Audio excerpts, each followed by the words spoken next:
AP deputy CM Janasena అధినేత పవన్ కళ్యాణ్ సతీమణి అన్నా లెజినోవా కొణిదెల తిరుమల శ్రీ వెంకటేశ్వర స్వామి వారికి మొక్కులు చెల్లించుకున్నారు. తన కుమారుడు మార్క్ శంకర్ ప్రమాదం నుంచి బయటపడినందుకు ఆమె తిరుమల తిరుపతి వెంకటేశ్వరుడికి తలనీలాలు సమర్పించారు. అనంతరం తిరుమలకు వచ్చిన భక్తులకు ఒక పూట అన్నదానం కోసం తన కొడుకు మార్క్ శంకర్ పేరట 17 లక్షల రూపాయల విరాళం సమర్పించారు. రష్యాలో జన్మించిన అన్నా లెజినోవా పుట్టుకతోనే క్రిస్టియన్ అయినప్పటికీ గుండు చేయించుకోవటం తెలుగు రాష్ట్రాల్లో తీవ్ర చర్చనీయాంశంగా మారింది. ఇదే సమయంలో మహిళలు పుణ్యక్షేత్రాల వద్ద తలనీలాలు సమర్పించటం సరికాదనే అభిప్రాయం సైతం బలంగా వినిపిస్తోంది. అయితే అన్నా లెజినోవా గుండు చేయించుకున్న ఫోటోలు, వీడియోలు సామాజిక మాధ్యమాల్లో వైరల్ అవుతున్నాయి. దీనిపై కొందరు తల్లి ప్రేమ, దేవుడిపై భక్తి అని కామెంట్స్ చేస్తూ ఉండగా మరికొంతమంది మాత్రం అయితే మహిళలు గుండు గీయించుకోవటం తప్పని చెబుతున్నారు. ప్రవచనకర్తలు గరికపాటి, అనంతలక్ష్మి వీడియోలను పోస్టు చేస్తున్నారు.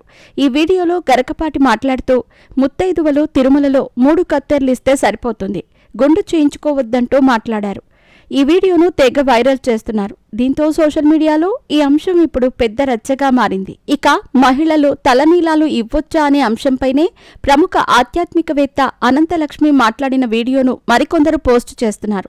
అందులో ఆమె ప్రసంగిస్తూ, నా అహంకారం అంతా వదులుకుంటున్నాను, భగవంతుడు ఇచ్చిన అలంకారం జుట్టు, ఆ జుట్టును నీకిచ్చి అందాన్ని వదులుకుంటున్నాను, అహంకారాన్ని వదులుకుంటున్నాను అనేది ఆడవాళ్లు జుట్టివ్వటంలో ఉన్న పరమార్థం.